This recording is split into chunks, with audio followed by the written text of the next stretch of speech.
কি কখনো ভেবেছো মেয়েরা কি চায় শারীরিক সম্পর্কে?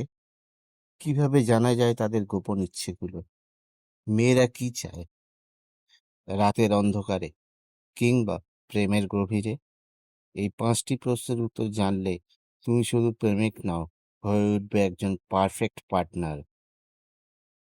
আর এই কথাগুলোর সাথে থাকবে এমন কিছু অজানা তথ্য যা অনেকেই জানে না, কিন্তু জানাটা ভীষণ দরকার। প্রশ্ন ১, মেয়েরা কি রোম্যান্স বেশি পছন্দ করে নাকি সোজা সেক্স?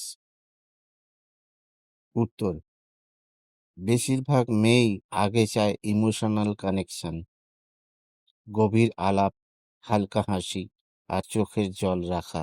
এটা তাদের মনের দরজা খুলে দেয়। হরমোন অক্সিটোসিন, যেটা মেয়েদের শরীরে কাডলিং বা ইমোশনাল বন্ডিং এর সময় নিঃসৃত হয়, সেটা তাদের সেক্সুয়াল উত্তেজনার একটা বড় কারণ। প্রশ্ন ২, মেয়েরা কি ফোরপ্লে সত্যিই এনজয় করে? উত্তর: ইয়েস। মেয়েরা ফোরপ্লেকে মূল অনুষ্ঠানের থেকেও গুরুত্বপূর্ণ মনে করে। একটা সুন্দর ছোঁয়া, কান ঘেঁষে ফিসফিস কথা, এটাই হলো তাদের তাল বেতালের জাদু। একটি সমীক্ষা অনুসারে মেয়েদের ৮৭% বলেন তারা ফোরপ্লে ছাড়া ক্লাইম্যাক্স পায় না, অথচ ছেলেদের অনেকে তা অবহেলা করে। প্রশ্ন ৩, মেয়েরা নিজে থেকে ইচ্ছা প্রকাশ করে না কেন?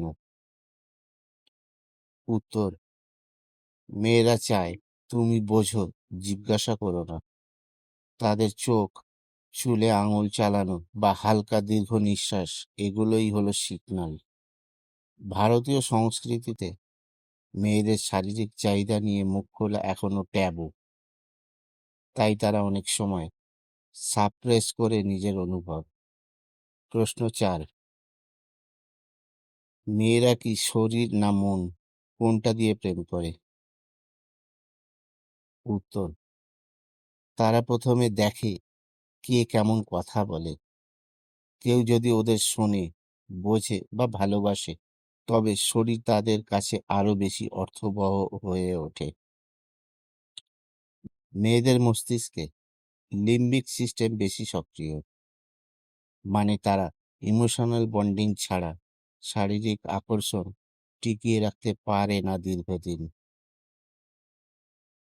প্রশ্ন: মেয়েদের পূর্ণ তৃপ্তি কিভাবে আসে? উত্তর: তাদের আত্মবিশ্বাস যখন জাগে, যখন তারা নিজের শরীর আর সঙ্গীর চোখে নিজের প্রতি শ্রদ্ধা দেখে, তখনই আসল তৃপ্তি আসে। বিশ্ব স্বাস্থ্য সংস্থার মতে ফিমেল সেক্সুয়াল স্যাটিসফ্যাকশন শুধু শারীরিক নয়, এটি 4টি স্তরের উপর নির্ভর করে: ইমোশনাল, সাইকোলজিক্যাল, ফিজিক্যাল এবং সোশ্যাল অ্যাসেপ্টেন্স। মেয়েরা ফুল নয়, তারা পুরো একটা রঙিন জগৎ। তাদের বুঝে, ভালোবেসে, সম্মান দিয়ে কাছে গেলে প্রতিটা রাত হয়ে ওঠে গল্প, আর প্রতিটা সকাল এক নতুন প্রেমের কবিতা।